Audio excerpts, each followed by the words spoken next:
함께 기도드리겠습니다. 하나님, 세상의 첫 아침을 보시며 좋았더라 하신 주님의 말씀을 기억하며 하루를 시작합니다. 모든 영광과 찬송을 받아 주옵소서. 저희가 좋았더라가 저희의 삶의 고백과 그리고 주님 앞에 드리는 아름다운 찬송이 되게 하옵소서. 여름 날씨 주셔서 좋습니다. 감사드립니다. 복된 환경을 주심이 좋습니다. 감사드립니다.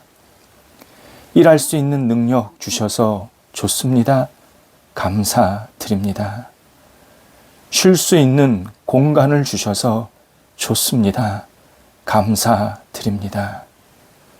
만날 수 있는 사람 주셔서 좋습니다. 감사드립니다. 다닐 수 있는 육체 주셔서 좋습니다. 감사드립니다.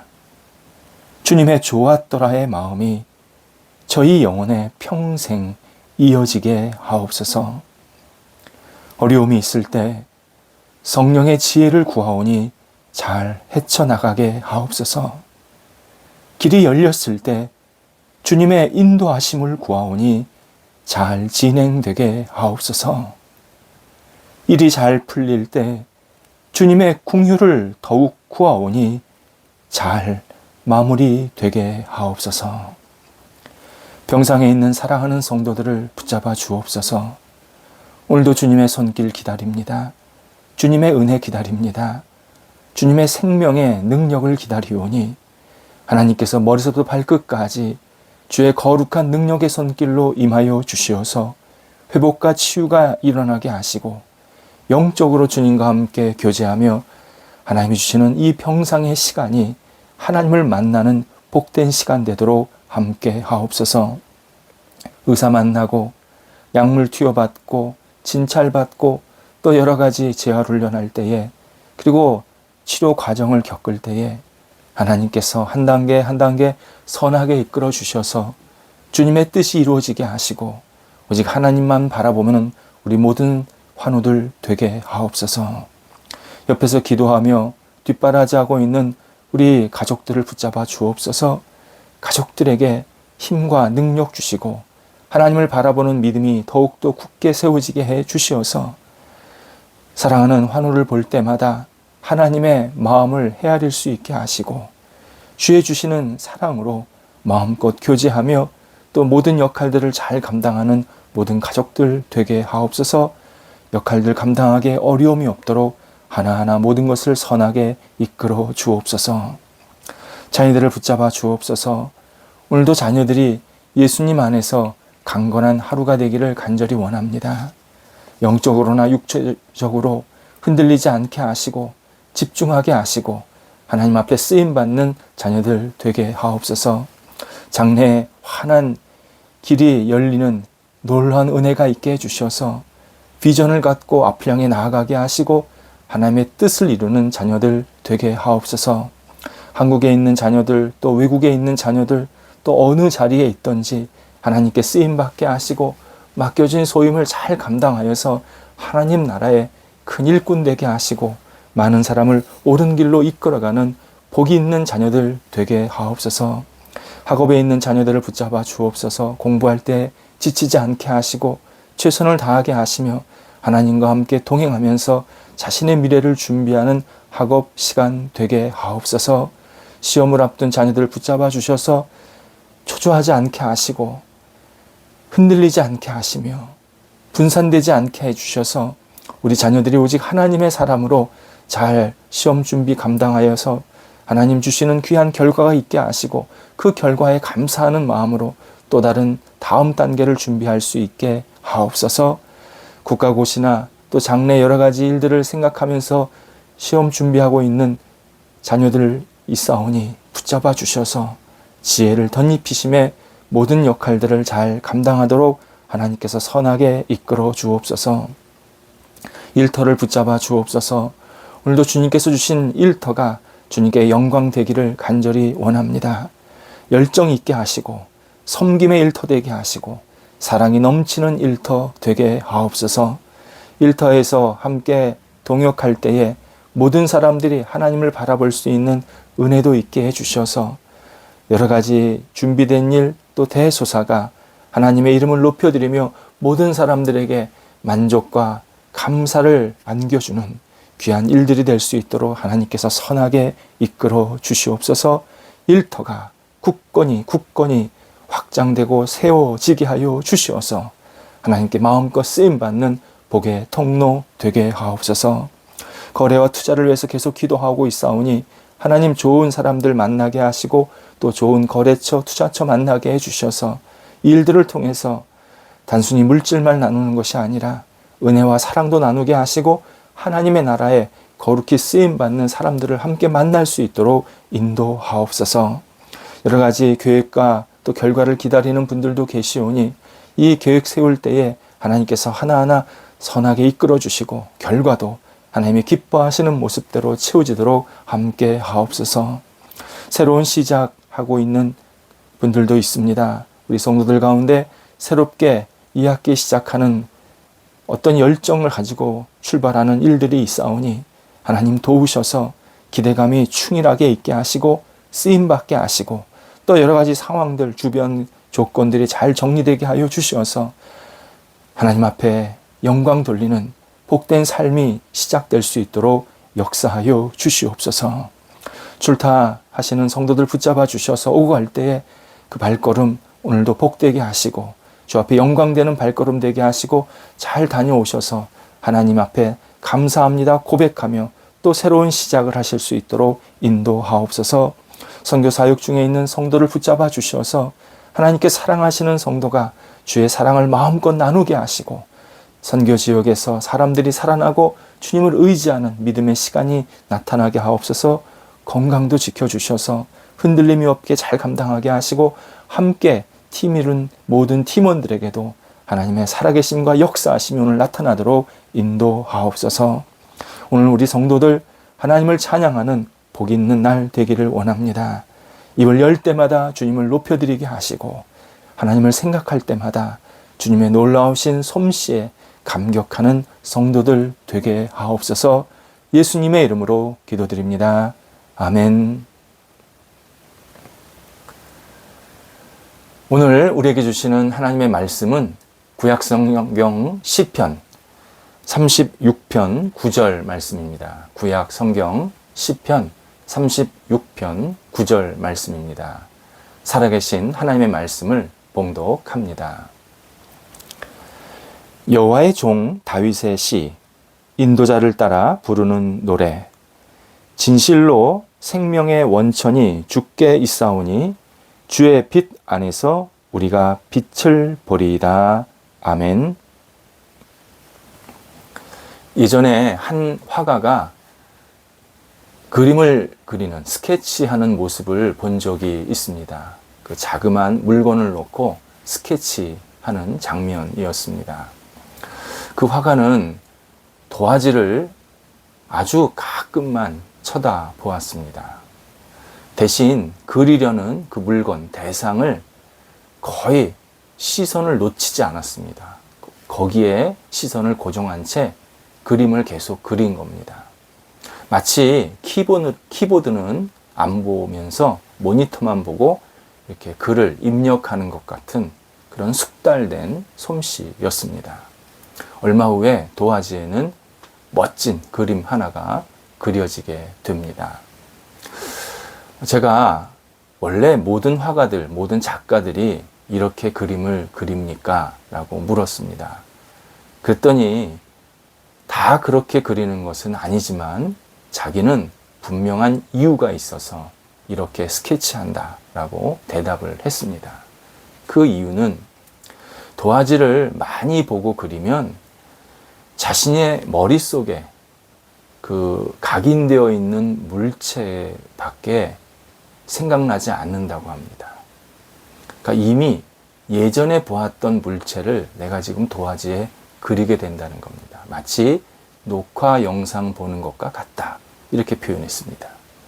하지만 지금 있는 자리에 있는 물체를 집중해서 보면 지금 있는 그대로의 물체를 보게 된다.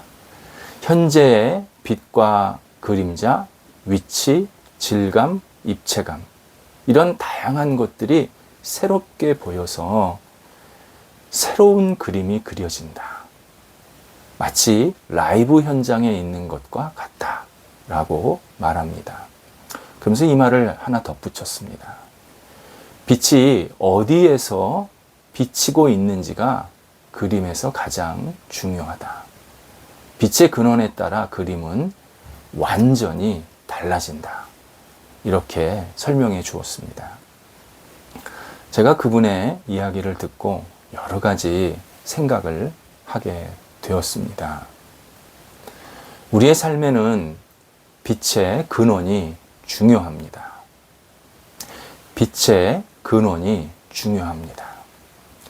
예수님께서 이 땅에서 사역하실 때 만나는 사람들에게 인생의 빛의 근원을 식별하도록 도와주셨습니다. 그리고 올바른 빛을 보도록 인도해 주십니다.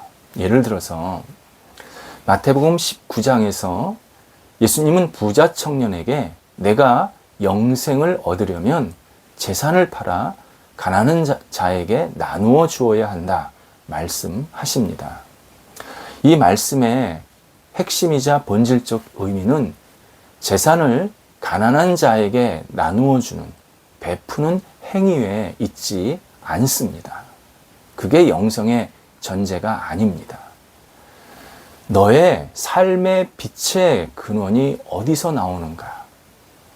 빛의 근원이 돈이라고 생각하면 너는 잘못된 빛을 따르고 있다. 그것은 참 빛이 아니라, 돈은 참 빛이 아니라 언제 꺼질지 모르는 촛불이란다. 이렇게 말씀하시는 장면이었습니다. 우리도 개인적인 문제를 고민하고 어떤 난관에 부딪혀서 헤매게 될 때 지금 내 인생에 빛이 어디에서 들어오고 있는가?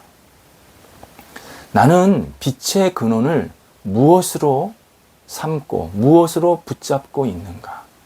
이것을 깊이 생각해야 합니다. 잘못된 빛의 근원을 바라본다든지 따르게 되면 인생의 고뇌는 절대 해결되지 않습니다. 오히려 수렁 속에서 점점 더 갇히게 됩니다. 과거 이스라엘 백성들은 이집트에서 400년이 넘게 포로 생활을 했습니다. 이때 하나님의 인도로 이스라엘 백성들이 이집트에서 빠져나왔습니다. 그런데 바로 시작된 생활이 광야에서 지내는 것이었습니다. 광야 생활이 힘들다 보니까, 광야, 사막 아닙니까? 힘들지요. 이 광야 생활이 힘들다 보니까 이들은 여전히 이집트를 그리워했습니다.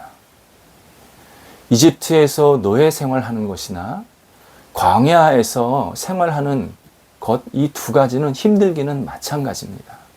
하지만 전자는 희망이 없는 생활이었습니다. 아무리 잘 되어도 노예입니다. 노예로 끝나는 겁니다. 노예로 태어나서 노예로 살다 노예로 끝나는 게 이집트 생활이었습니다. 반면 후자는 희망이 있는 정도가 아니라 새로운 역사를 준비하는 시간이었습니다. 하지만 이스라엘 백성들은 이집트가 여전히 빛의 근원이었습니다. 이에 하나님은 출애굽기 20장 3절에서 너는 나 외에 다른 신을 섬기지 말라, 두지 말라 강력하게 말씀하십니다. 너는 빛의 근원이 오직 나 여호와께 있게 해라. 이집트가 너의 빛의 근원이 아니고 이집트에서 숭배하던 신들이 너의 근원이 아니다. 오직 너의 근원은 나 여호와다. 나의 인도함, 내가 너희를 사랑하는 것을 따르는 것, 이것만이 너희들이 살 길이다. 분명하게 빛의 근원을 알려주셨습니다. 예수님은 성전에서 돈 바꾸는 자들의 상을 뒤엎으십니다. 이유는 그들이 장사하는 것, 인간의 관습대로 사는 것을 빛의 근원으로 삼았기 때문입니다. 이에 예수님은 진심으로 하나님을 예배하는 일을 빛의 근원으로 삼아야 된다. 강력하게 촉구하십니다. 바울은 로마서에서 인간이 행위와 공로를 통해서 구원받으려는 것, 이게 아주 구원을 위해서 잘못된 빛의 근원이라고 표현했습니다. 그런 것을 빛의 근원으로 삼으면 우리는 누구도 구원받을 수 없을 뿐만 아니라 계속 열등감과 우월감 속에서 사로잡혀서 오히려 하나님 앞에 큰 범죄하는 사람들이 된다라고 분명히 우리에게 알려주었습니다. 인간은 오직 십자가에서 은혜와 사랑을 베푸시고 보여주신 예수 그리스도를 믿음으로 구원을 받는 것이 빛의 근원이다. 분명하게 우리에게 선언해 주었습니다. 오늘 본문 제목이 여호와의 종 다윗의 시라고 붙었습니다. 보통 시편의 맨 위에 제목이 붙은 것을 표제라고 하는데 그 표제가 특별하게도 여호와의 종 다윗의 시라고 붙은 겁니다. 보통 표제는 다윗의 시일 때는 그냥 다윗의 시라고 표현을 합니다. 그런데 시편 18편과 오늘 본문인 시편 36편, 시편 전체에서 이 두 편만 여호와의 종 다윗의 시라고 표제를 붙입니다. 두 시편에 공통점이 있는데 그 내용이 아주 강하게 오직 하나님만이 우리의 구원자, 그리고 우리의 구원의 반석, 생명의 근원, 빛의 근원이심을 분명하게 고백하고 있기 때문입니다. 다른 시편도 다 하나님이 우리의 구원자이다, 구원의 반석이다, 다 이렇게 표현하고 있는데 유난히 강조하고 있는 두 시편이 바로 18편과 36편입니다. 그래서 제목 자체를 그 누구의 사람도 아닌 여호와의 사람, 여호와만 믿고 따르는, 여호와를 자신의 빛으로 여기는 종 다윗이라는 의미로 강조해서 표현했습니다. 다윗은 오늘 본문을 통해서 삶의 어려움이 있을 때 오직 하나님이 자신의 생명과 빛의 근원임을 분명하게 고백하고 그분만을 의지하고 있습니다. 우리는 이 신앙을 깊이 받아들여야 합니다. 우리가 혼란스럽고 어려울 때 하나님을 온전히 믿고 신뢰하고 따르기보다는 무엇인가 보이는 믿을 구석을 찾을 때가 참 많습니다. 하지만 잘못된 빛을 찾으면 잘못된 길로 가는 것은 당연합니다. 거기서 벗어날 수가 없습니다. 나만 잘못된 길로 가는 게 아니라 내 주변, 때로는 우리 가족들, 우리 직장에 있는 다른 동료들, 또 나와 함께 만나는 여러 이웃들까지 잘못된 길로 같이 끌고 갈 때가 너무 많습니다. 내가 빛의 근원을 잘못 잡으면 나의 잘못된 것으로 끝나지를 않고 계속 옆 사람에게 잘못된 빛을 전해주게 됩니다. 우리가 잘못된 빛을 근원으로 삼으면 아무리 좋은 환경에 있을지라도 그것은 어둡고 답답한 현실밖에 될 수가 없습니다. 반대로 예수 그리스도를 빛의 근원으로 삼으면 오직 그분을 내가 따를 때 내가 온전하게 될 수 있고 올바르게 될 수 있고 오직 그분만이 내 삶의 유일한 힘이고 반석이고 생명의 근원이고 모든 것을 주실 수 있는 분이라는 이 빛의 근원으로 삼으면 상황이 아무리 어렵더라도 그곳은 천국입니다. 주님을 빛의 근원으로 삼으면 사람이 내가 지금 죄를 쓰고 있을지라도 이 죄가 화관, 곧 꽃의 면류관처럼 그렇게 기쁘게 감사하게 받을 수 있는 마음의 여유가 생기게 됩니다. 우리는 지금 예수 그리스도를 내 삶의 빛의 근원으로 살고 있는가? 예수님께서 지금 우리에게 묻고 계십니다. 너의 빛의 근원은 무엇이냐? 너를 앞으로 올바르게 가고 너를 환하게 비춰주는 빛의 근원이 너는 어디 있다고 생각하느냐? 지금 우리에게 묻고 계십니다. 나의 삶의 빛의 근원을 확실히 확인해야 합니다. 그리스도가 이 빛을 우리에게 분별하실 수 있도록 도와주십니다. 그분만이 우리의 유일한 빛의 근원이십니다.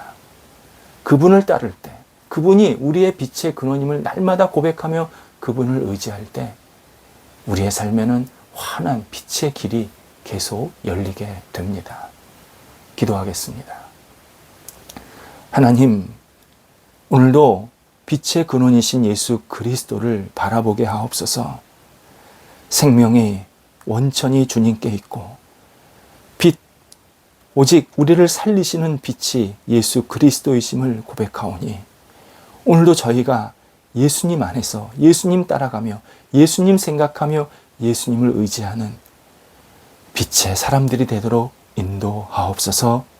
예수님의 이름으로 기도드립니다. 아멘.